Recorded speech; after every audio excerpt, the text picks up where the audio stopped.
ನೀವು ಹೇಳ್ದಂಗೆ ಮುಖ್ಯಮಂತ್ರಿಗಳ ಕುರ್ಚಿ ಮೇಲೆ ಕಾಂಗ್ರೆಸ್ನಲ್ಲಿರುವಂಥ ತುಂಬ ಜನದ್ದು ಕಣ್ಣಿದೆ.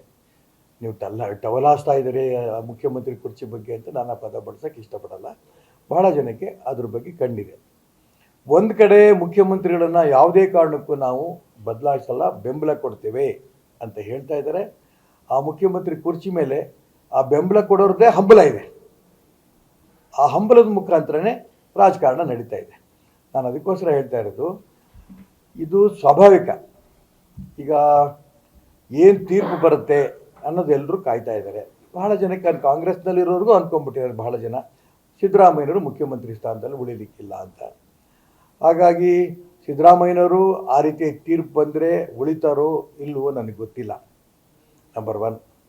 ನಂಬರ್ 2, ಅಕಸ್ಮಾತ್ ತೀರ್ಪಿನಲ್ಲಿ ಸಿದ್ದರಾಮಯ್ಯನವ್ರದ್ದೇ ತಪ್ಪಿದೆ, ಮೂಢ ಹಗರಣದಲ್ಲಿ ಅವ್ರ ಬಗ್ಗೆ FIR ಬಿದ್ದರೆ ರಾಜೀನಾಮೆ ಕೊಡಬೇಕಾಗಬಹುದು. ಆ ಸಂದರ್ಭದಲ್ಲಿ ಏನಾಗುತ್ತೆ?